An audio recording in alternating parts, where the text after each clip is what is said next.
Welcome to the Queen City Soccer Show. I'm Level Up Luke, and this is a continuation of my series highlighting the super fans that really make the Charlotte FC and the greater Charlotte sports community special. I was recently joined by a good friend of mine, the Carolina Reaper. You'll see him at the Charlotte Independence Games, Charlotte FC. You'll see him at the local hockey, rugby, football, basketball, baseball, all the sports. Kev shows up for all of Charlotte. It's fantastic to see. He's always happy to take pictures with fans. He has some merch that he gives out. And recently, I went on a road trip with Kev to see the Independence play in Atlanta for the U.S. Open Cup. And on the way back from that, we stopped in Fort Mill, the home of the Carolina Reaper Pepper, which is the namesake, of course, of his superfan character. I had a great chance to sit down and talk with him. I hope you enjoy the conversation. You can find us on Twitter at QCSPod, YouTube at QCSPod, Instagram at QCSPod_. And can't wait to bring you guys some more superfan interviews in the future here. Without any further ado, here is Kev, the Carolina Reaper.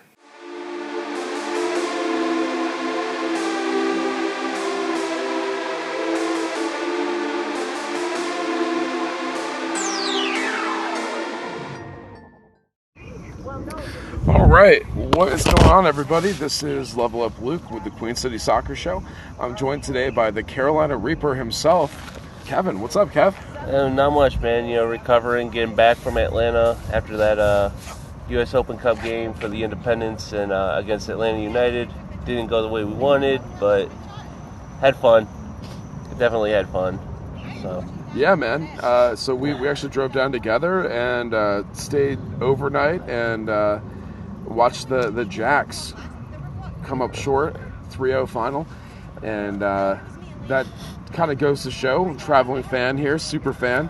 The Carolina Reaper was present, and you go to a lot of the Charlotte games, right? Which sports do you participate in? So just about everything. I started doing Carolina Reaper for the Carolina Panthers.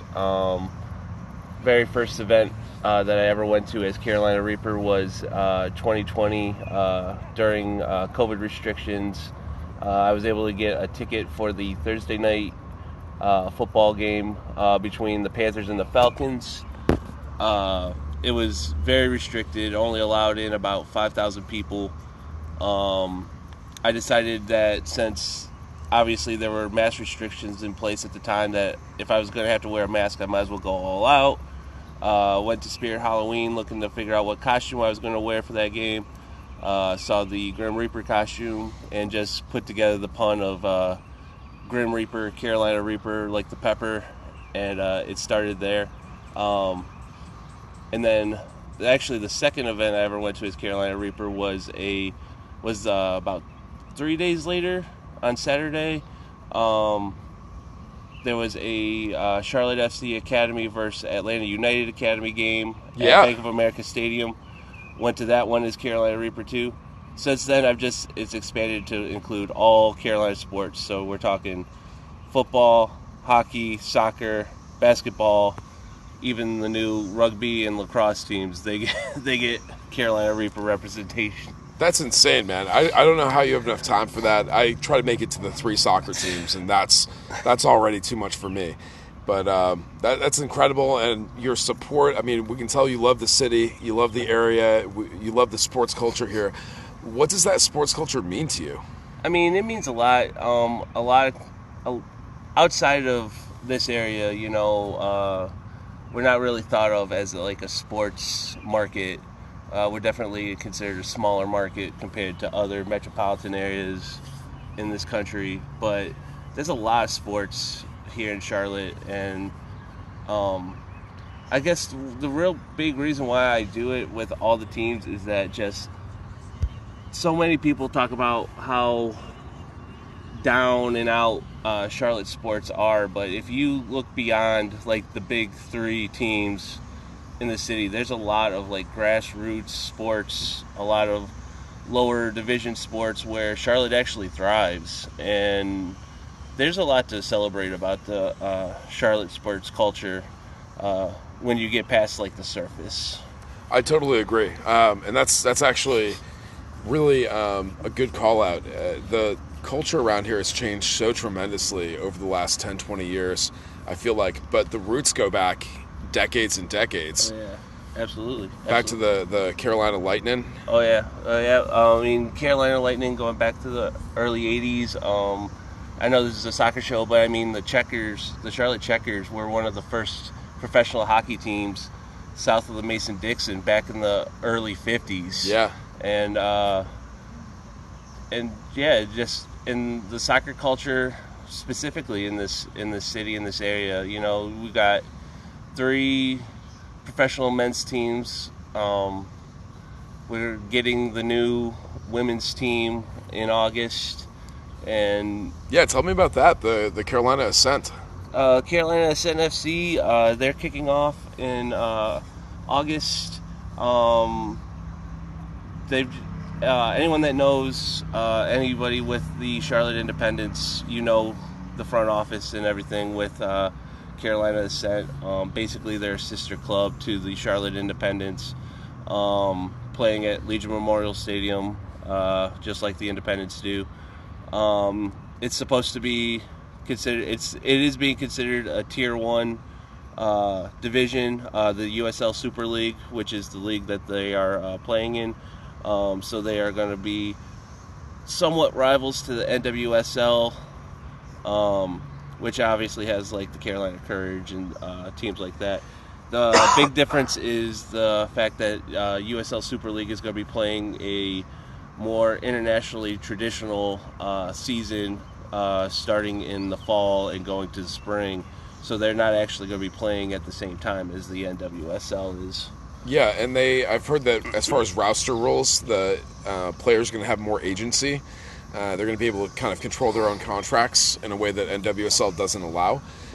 So I think there's some tremendous upside there. They're not competing in any markets. So we have Charlotte here with the USL Super League, and then Raleigh has the NWSL team. So they're not directly competing. Right. Which, you know, that Charlotte Raleigh Cary / Cary rivalry, you know, they're not directly competing right now, but you know, if it takes off, wouldn't it be nice if there was like a women's US Open Cup like what we just saw at some point down the line, and maybe see like the Courage and the Ascent get paired off against each other? And that would be great. Absolutely. Another Carolina Derby. Yeah, right. That'd be sick. And I mean, you've been involved. It sounds like they're really engaging you with the USL Super League and the Carolina Ascent organization. You were actually on the podcast a little while ago as our on-the-ground reporter at the Carolina Ascent, the brand launching, the brand reveal party in Southend. So we appreciate you helping us out with that. Yeah, man. So yeah, I'm just going to talk about the Carolina Reaper. We're actually here recording this right now in the Rock Hill Fort Mill area, which is actually the home of the Carolina Reaper Pepper. Yeah, so absolutely. Shout out to Pucker Butt Pepper Company, downtown Fort Mill. We should have done it at Pucker Butt. Yeah, we could have actually recorded that there. I told you I literally just made chili last week with Carolina Reaper sauce from Pucker Butt. So that's a local institution. It's our worldwide claim to fame, the hottest pepper on earth, Carolina Reaper. Well, not anymore. Pepper X took it over. But, that's right. Yeah, Pepper. Smoking Ed Curry revealed Pepper X, and Winthrop University down here has the Pepper Spice Lab, where they do all the ratings for the peppers. So that's a lot of culture, a lot of history with the name. Yeah. Yeah. Have you eaten the Carolina Reaper pepper? Oh, absolutely. I couldn't be the Carolina Reaper if I hadn't eaten a Carolina Reaper pepper. I've actually made it a tradition that before Panthers season starts, like the day before, I'll just eat one Carolina Reaper. No way. On its own, and no way. It makes you miserable for a few hours, but usually by the time kickoff starts, I'm recovered. But yeah, no, I've done that. The other thing about being Carolina Reaper is that everywhere I go, somebody's giving me another new bottle of hot sauce. I have such a surplus of hot sauce that just, you know, you go to a watch party. Hey, I found this hot sauce. It's got Carolina Reaper in it. Okay, thank you. Go to a Checkers game. Someone's handing me a bottle of hot sauce there because they found another. So I got like just half of them I don't even open. I just have like displayed on a shelf, just all these different Carolina Reaper items. Because then, you know, even beyond the hot sauce, then it's like gummy candies with Carolina Reaper.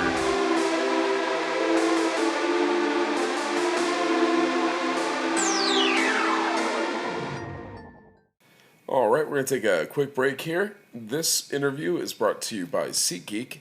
You can use the code QCSPod to get $20 off your first order on SeatGeek. That will help us bring you more amazing content and save you some money. It's a win-win. We all go to sporting events. We love it. So if you are like Carolina Reaper and you want to enjoy Charlotte sports, book your ticket with SeatGeek and use code QCSPod for $20 off your first order. Back to the interview.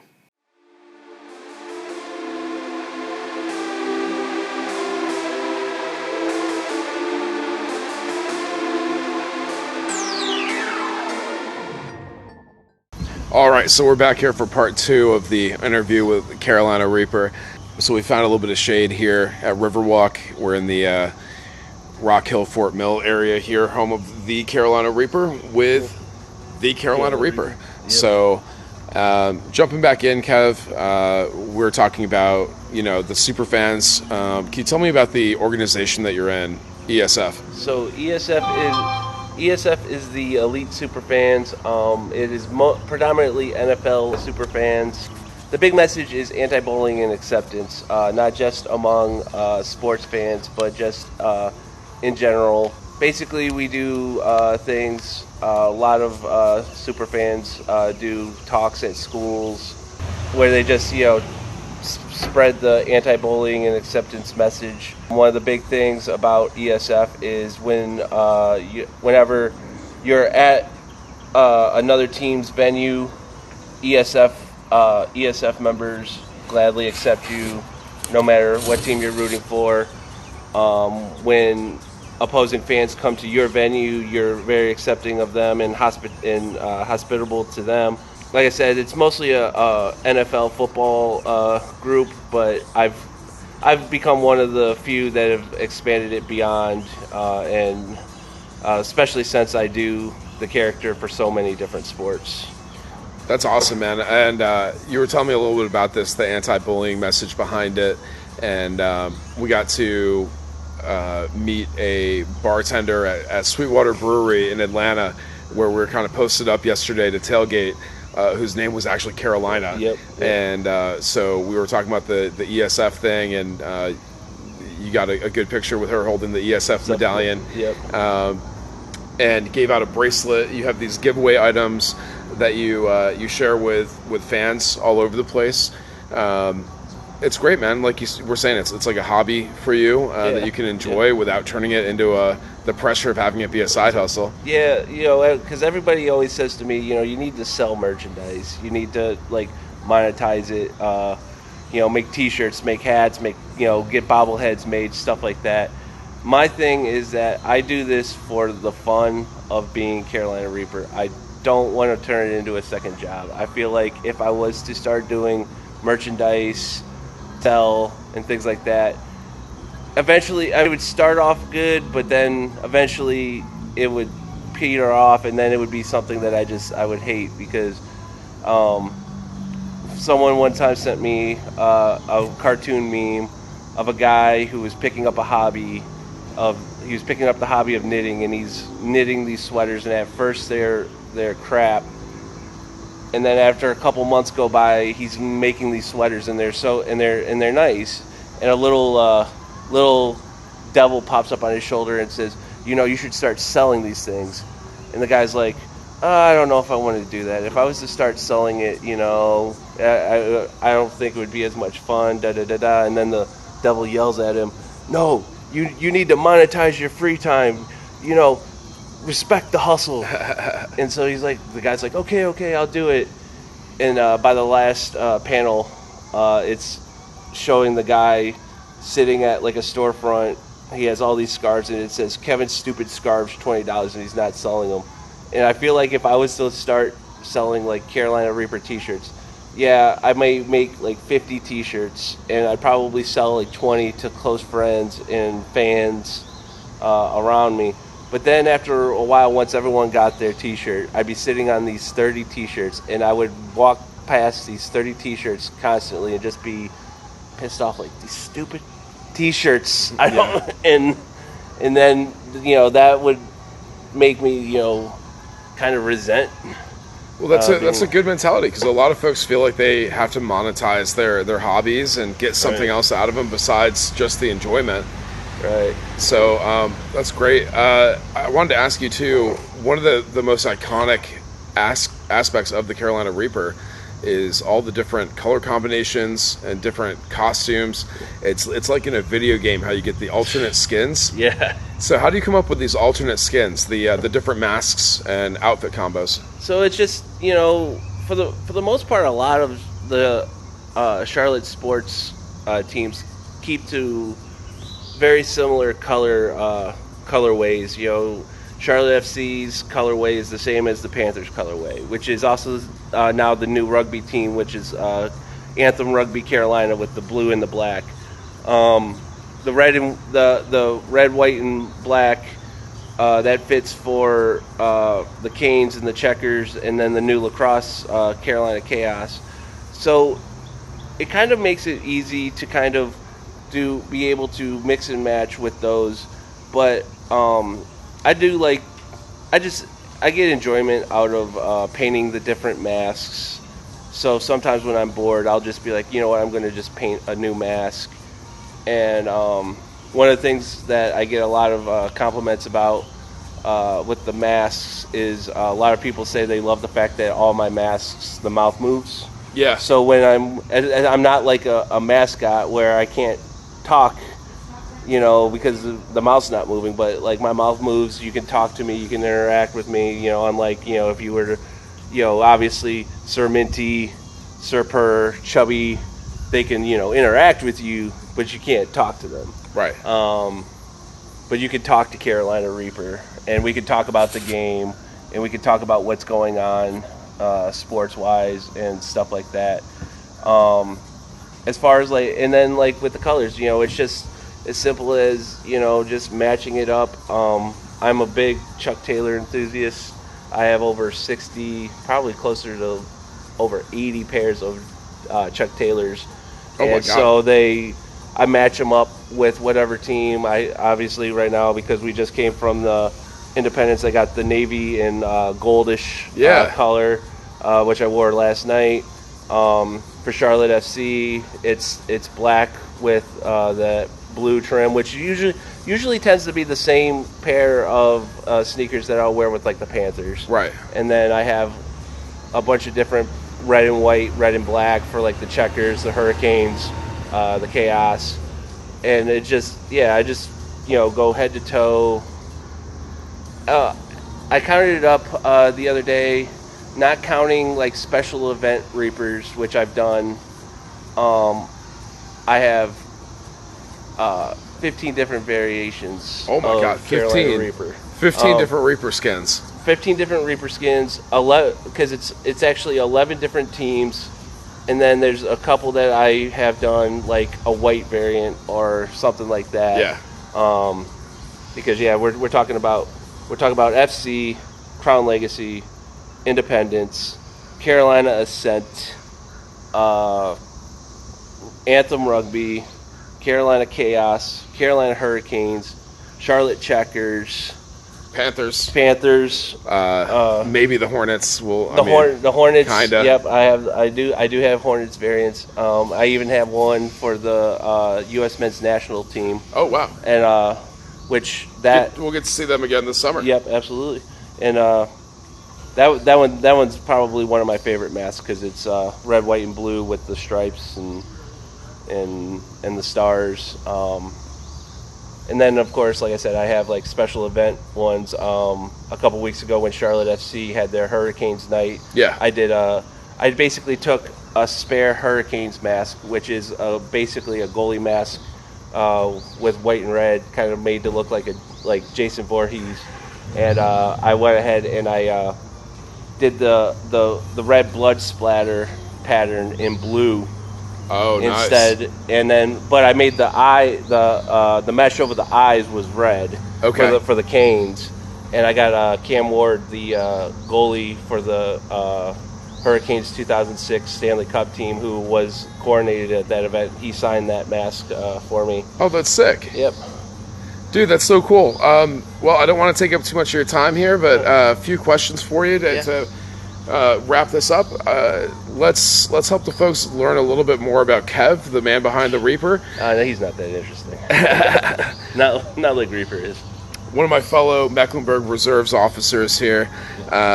So tell us about not just a hobby, but your passion outside of being the Reaper is cooking. You're an accomplished chef. Yes, I am a company chef for Boar's Head Deli Meats and Cheeses, which makes me in charge of the tailgates at the Charlotte Independence games for Mecklenburg Reserves. Invite anybody listening who comes out to an Independence game to come meet with us in the parking lot along 7th Street, right next to the stadium, next to the parking garage there. Yeah, Kev is the man with the meats. Yeah. The grill master in general. Right. And we got the new Mecklenburg Reserves burger. Yeah. The Reserves burger. The fry, it's more of a fried bologna sandwich. Right? But it is so much more than that. Right. It is so much more than that. I absolutely blew my mind because I do not like bologna. But I was corrected. Apparently, I don't like bad bologna. Yeah. But that Boar's Head stuff is insane. There's a big difference between the bologna that you get in like going up to the service counter at the deli and like the bologna that you get off the peg rack. Yeah. You know, the Oscar Mayer, throwing some shade at Oscar Mayer here. Yeah, I mean, terrible stuff. But no, that Boar's Head, oh my God, like absolutely life-changing. So yeah, as far as, what would you say your greatest accomplishment is in the cooking world? In the cooking world? Yeah. I mean, just, the fact that I've gotten into a gig where it's something that I enjoy doing, but I'm not killing myself doing it, because that's one of the things about being in the culinary world is that it is a grind, and there's not a lot of people who do it who can live comfortably while at the same time being able to balance having life outside of work. I definitely, if I was still working in like restaurants, I would definitely not have the time to do the Reaper thing right now. I mean, I barely have enough time to do the Reaper thing as it is right now, but I make it work. And but yeah, that's probably my biggest accomplishment in as far as that. That's awesome, man. So we've been jamming out some road trip tunes here. What is your go-to karaoke song? Go-to karaoke song would probably be Painted Black by the Rolling Stones. Oh, yeah. Which kind of goes with the Reaper motif, I guess. Painted Black. Yeah. That's sick. And favorite movie? If you could only watch one movie, what would it be? Favorite movie, if I could only watch one movie. We've got some interesting answers on this. Right. I mean, Big Lebowski's definitely up there. Okay. Just, John Goodman is hilarious in that movie. You got a sports element to it? A little bit, yeah. The bowling, yeah. Yeah, if I, or you know what? No. My go-to movie would probably be MASH, the movie MASH with Donald Sutherland and Elliot Gould. Yeah. And Robert Duvall. Obviously everyone knows the TV show, and I grew up on the TV show. it was. I mean, it's an institution where I grew up because the character Klinger is from Toledo, Ohio, which is where I'm from, and all the Toledo references that he makes throughout the series. But the TV show does not capture like the raunchiness Yeah. of the movie, and in one of the things I love about the movie, I was watching an interview with Elliot Gould where he was talking about it. He's like, we were a war movie. It was a war movie, but you never saw anyone get shot. You saw the aftermath of someone getting shot, but you never actually saw anyone getting shot. And then the fact that it's a war movie in which you only hear two gunshots, and they're both to signal the ends of the halves of the football game that happens at the end of the game where the match 477 is taking on the other unit, and they bring in the ringers, the college football players, and try to shiest each other out of money at the end. And it's just it's hilarious. Like I said, it's got all the humor that the show had, plus that added raunchiness of being an R-rated movie. So That's great, man. That pretty much wraps it up for the Superfan interview. But just to cap this off, final thoughts on the Carolina Reaper. What are your goals and objectives for the upcoming, the rest of the soccer season and going forward in 2024 and beyond?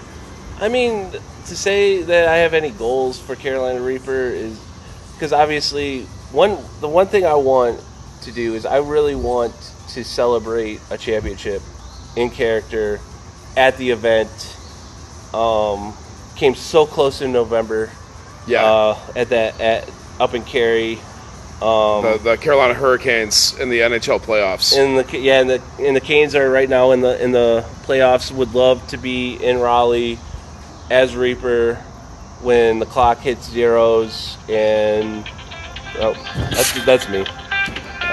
Sorry about that. No worries. But yeah, would love to be a part of that as Reaper, and just that's my ultimate goal as a super fan, is to just get to experience that. Maybe we'll get, if not the USL one with the Independence, the Jägermeister Cup. Yeah. We're doing really good in that tournament right now. Independence is going to bring home some hardware this year. Oh yeah, I'm feeling it. Absolutely. And unfortunately, the U.S. Open Cup that's gone by the wayside now. But I mean, we were all excited about how far we went in that. Yeah. But I think we got the glass slipper was going to break at some point, and it's tough. Yeah. But we got a cup set against a USL championship team. We did, and that was awesome. But so your goal is to celebrate a championship in the Carolinas as the Reaper. Yep. I love that, man. Well, hey, I would encourage all of our listeners, if you see the Carolina Reaper out at a game, go say hi, get a picture with him. He might have some wristbands with him, some stickers. So, that's a good merch. Bring a kid by. I mean, it can really make a kid's day to give them a good experience at a sporting event, to get to meet a super fan. Kev, appreciate your time, brother. Yeah, man. We'll catch you next time, and we'll see you at the next game, man, for the crown and up the Jacks, right? Yeah, but together we ascend. Let's go. Together we ascend.